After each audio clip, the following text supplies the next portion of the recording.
જે અટાણે તો સાહેબ એવું તો રાત ઉજાગરા તો જે છૂટાઈને ગયા છે એ લોકો કોઈ રાત ઉજાગરા કરવા નથી માંગતા. એ તો દી હાથમે ને એટલે પછી પૂરું. એ જે કઈ તમે ફોન કરો તો કે સવારે. એમ નહીં, પણ પુરવઠા મંત્રી શ્રી તરફથી દરેક જિલ્લાના કલેક્ટરને સૂચના અપાય કે ભાઈ તમારા જિલ્લાને અમે જે પુરવઠો મોકલીએ છીએ એ પુરવઠો ખેડૂત સુધી વ્યવસ્થિત રીતે. મારા સમયમાં હું જયારે પુરવઠા મંત્રી થયો ત્યારે કેરોસીન માટે લાઈનો લાગતી હતી. મેં બધા જિલ્લા કલેક્ટર ને ડીએસઓ ની મિટિંગ બોલાવીને કહ્યું કે તમારા જિલ્લાને હું તમારી જરૂરિયાત પ્રમાણેનો પુરવઠો આપું છું, એ પુરવઠો પહોંચવો જોઈએ ને લાઈનો નહીં લાગવી જોઈએ. અને 3-4 દિવસમાં લાઈનો લાગતી બંધ થઈ ગઈ હતી. એટલે જો જિલ્લાનું તંત્ર ધારે, કલેક્ટર, મામલતદાર, પુરવઠા અધિકારી ને લોકો, તો આપની વાત સાથે હું સંમત છું કે આમાં ઘણું બધું સહુલિયત થઈ શકે તેમ છે. અને બીજું કે કેન્દ્ર સરકાર પાસેથી રાજ્ય સરકારે પણ વધારે ડીઝલ મળે તે માટે પ્રયત્નશીલ રહી અને આ ચોમાસા પૂરતું ધ્યાન રાખવું જોઈએ. નહીં તો જો સમયસર વાવણી નહીં થાય તો ખેડૂતને નુકસાન જશે, બધાને નુકસાન જશે. કારણ કે ખેડૂતને નુકસાન જશે, એકલા ખેડૂતને નથી જવાનું, આખા અર્થવ્યવસ્થાને નુકસાન જવાનું છે. એટલે બધાને નુકસાન જશે.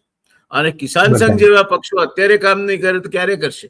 ઉલટાનું એમણે તો જવાબદારી લઈને આગળ આવવું જોઈએ કે અમે ભારતીય જનતા પાર્ટીની ખેડૂત પાંખ છીએ, તો અમે ખેડૂતોના અત્યારે વતી કામ કરીશું તો એમને પણ ફાયદો છે, રાજકીય રીતે પણ. અત્યારે જો ખેડૂતોનું કામ કિસાન સંઘ કરી આપે તો ભવિષ્યમાં કિસાન સંઘને પણ ફાયદો છે. પણ એ થતું એવું દેખાતું નથી. જી 100%.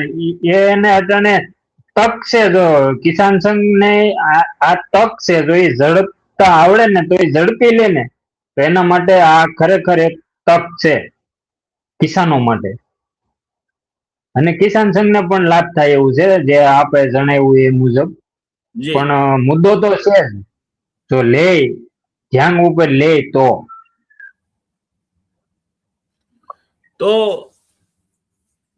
દર્શક મિત્રો, આપણે એક કિસાન અગ્રણી અને રાજકીય પક્ષના સિનિયર આગેવાનને સાંભળ્યા અમરેલી જિલ્લા. ચર્ચાનું એક વાત તો ફલિત થાય છે કે આ વહીવટનો પ્રશ્ન છે.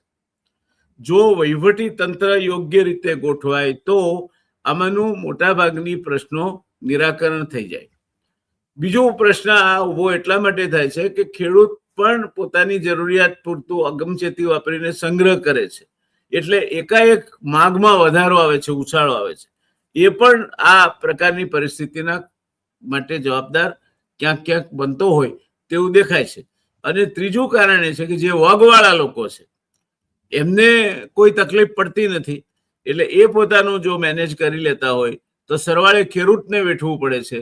એ ન વેઠવું પડે તે માટે ખેડૂત સંગઠનો, ખેડૂત આગેવાનો અને એમના ચૂંટાયેલા પ્રતિનિધિઓ, ખાસ કરીને ધારાસભ્યશ્રીઓ, જિલ્લા પંચાયતના સભ્યશ્રીઓ, તાલુકા પંચાયતના સભ્યશ્રીઓ પોતપોતાના વિસ્તાર પૂરતું પણ જો ધ્યાન આપે તો આ કામમાં થોડી વ્યવસ્થિત ચીવટ આવે અને જે વધારે વગવાળા લોકો વધારે લઈ જાય એના બદલે ખરેખર ખેડૂતને એની જરૂરિયાત મુજબ ડીઝલ સાચા સમય મળી રહે. અને ખેડૂત મિત્રો પણ પોતે વધારે પડતું સ્ટોક કરવાનો 2 બેરલ ભરી રાખો, 4 બેરલ ભરી રાખો એવું ન રાખે. કારણ કે એનાથી એકાએક ડીઝલની માંગમાં 2 ગણો કે 3 ગણો વધારો થઈ જાય તો સરકાર પાસે અત્યારના સંજોગોમાં એવી કોઈ શક્યતા નથી કે એકાએક એટલો પુરવઠો ઉભો કરી શકે. એટલે આની જે અછત છે એ જે વાનસીજીએ કહ્યું તે પ્રમાણે સાચી વાત છે. એની મુશ્કેલી પડે છે ખેડૂતને, સાચી વાત છે. ખેડૂતને ખાતર અને ડીઝલના ભાવ વધારા નડે છે, સાચી વાત છે. પણ કેટલીક બીજી વાતો એની સાથે જોડવા જેવી છે કે જો સાચું વહીવટી તંત્ર કામ કરે તો આ અછતમાં વહેંચણીમાં વહીવટી તંત્ર સારો એવો ભાગ ભજવી શકે એમ છે. પ્રજાના પ્રતિનિધિઓ પણ સારો એવો ભાગ ભજવી શકે એમ છે. કિસાન સંઘ, કિસાન કોંગ્રેસ, ખેડૂત સમાજ જેવી ખેડૂતોની સંસ્થાઓ છે તે પણ સારો એવો ભાગ ભજવી શકે એમ છે. સરવાળે આ સમય છે દરેકને, સરકારને, કિસાન સંગઠનોને અને કિસાનોને એકબીજાની સાથે રહીને આ આપત્તિમાંથી માર્ગ કાઢીને આગળ વધવાનો. આશા રાખીએ કે એવું થાય. નહીં થાય તો આ તંગી વધારે વિકરાળ બનશે. અને જેમ ભાઈએ કહ્યું તેમ ચોમાસા પહેલા વાવણી જ્યાં થવાની છે એના માટે ડીઝલની જરૂરિયાત ત્યારે ચરમસીમા પર પહોંચે. પછી વરસાદ આવ્યા પછી પાછી એ નીચી આવશે, કારણ કે ત્યારે વરસાદનું પાણી મળી જશે, સિંચાઈ માટે નહીં જોઈએ, વાવણી થઈ ગઈ છે, વાવણી માટે નહીં જોઈએ. એટલે એ પરિસ્થિતિમાં આવનાર જે 4 અઠવાડિયા છે મારા મત પ્રમાણે એ ખેડૂતના માટે ખાતર અને ડીઝલના ભાવ અને ઉપલબ્ધિ બંને માટે કટોકટીના દિવસો છે. અને એ સમય દરમિયાન એને આ જરૂરિયાતો મળી નહીં રહે તો ખેતીને મોટા પાયે નુકસાન થશે, ખેડૂતને મોટા પાયે નુકસાન થશે, ગ્રામ્ય અર્થતંત્રને મોટા પાયે નુકસાન થશે, ગ્રામ્ય રોજગારીને મોટા પાયે નુકસાન થશે. સરકારે આ લક્ષ્યમાં રાખી અને જિલ્લા કલેક્ટરશ્રીઓને યોગ્ય પોતાના જિલ્લા પૂરતી સૂચના આપી અને તંત્ર ગોઠવાવું જોઈએ. તો આ પ્રશ્નનો ઉકેલ કદાચ તકલીફવાળો થોડો મુશ્કેલ છે પણ અશક્ય નથી. એ વાત સાથે કુમાનસિંહની આપણે સંમત થવું પડે.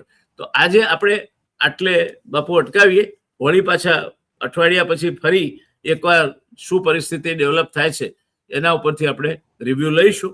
અને ત્યાર સુધી આપ પણ ત્યાંની વિગતો જાણી રાખશો. તો એ પ્રમાણે અઠવાડિયા પછી ફરી રિવ્યુ લઈશું અને આપની સાથે પાછો સંવાદ જોડીશું. ત્યાં સુધી ધન્યવાદ. જોડાવા માટે કુમાનસિંહભાઈને પણ ધન્યવાદ. એમના ત્યાં લાઈટ ગઈ છે. જુઓ આ લાઈટ તાદ્રશ્ય દાખલો તમારા સામે સ્ક્રીન પર છે કે 24 કલાક વીજળી આપવાની વાતો થાય છે, પણ આ તમારી નજર સામે બીજી વાર વીજળી ગઈ આ ચાલુ કાર્યક્રમમાં. કાર્યક્રમ 41 મિનિટ ચાલ્યો, એમાં 2 વખત વીજળી ગઈ. અને અત્યારે ભાઈ કુમાનસિંહ બાપુ અત્યારે કઈક મોટી ટોર્ચ બોર્ચ લગાવીને બેઠા લાગે છે, કાં તો મોબાઈલ નું બેટરીથી આ અજવાળું કરીને બેઠા છે. મોબાઈલની ફ્લેશ લાઈટ છે, મોબાઈલની બેટરીથી અજવાળું કરીને બેઠા છે. એટલે વીજળીનો પ્રશ્ન છે. તો ખેડૂત કરશે શું? ગામડામાં રે, આપણા માટે મહેનત કરે, રાત વેઠે, લાઈનોમાં ઉભો રહે, મુશ્કેલીઓ વેઠે, વધારે ભાવ ચૂકવે, આ બધું કર્યા પછી લાઈટ જતી રહે શું કરવાનું? ખરા વખતે એનો લાઈટ જતી રહે એટલે શું નંબર આવે ને ડીઝલ થઈ રહે. એમ અમારો આ પૂરું થવા આવ્યો હતો કાર્યક્રમ ને ડીઝલ લાઈટ જતી રહી એવું થાય. એટલે આપણે આશા રાખીએ આમાંથી રસ્તો નીકળે. ખેડૂતની મુશ્કેલીઓ પ્રત્યે હંમેશા ધી રિયલ ડિબેટની અમારી ચર્ચાઓ હકારાત્મક હોય છે. અમે પ્રશ્નો રજૂ કરીએ છીએ, ઉકેલ પણ રજૂ કરીએ છીએ, પાછી આવી પણ ગઈ જો. એટલે આ પરિસ્થિતિ છે એટલે ચાલ્યા કરશે. આપણે એ જ રીતે ચલાવવાનું છે. તો ધન્યવાદ ભાઈ આપનો, આપ ચર્ચામાં ભાગ લીધો એ માટે ધન્યવાદ. દર્શક મિત્રો આપનો પણ. અને મળતા રહીશું અઠવાડિયા પછી પાછા ફરી આ પ્રશ્નની ચર્ચા કરવા માટે એ જ આગેવાન સાથે ફરી મળીશું. ત્યાં સુધી વિસ્તારમાં ફરી અને જે કઈ માહિતી એમને ઉભી કરવી હોય તે કરી રાખે. ચોક્કસ આવજો. ધન્યવાદ.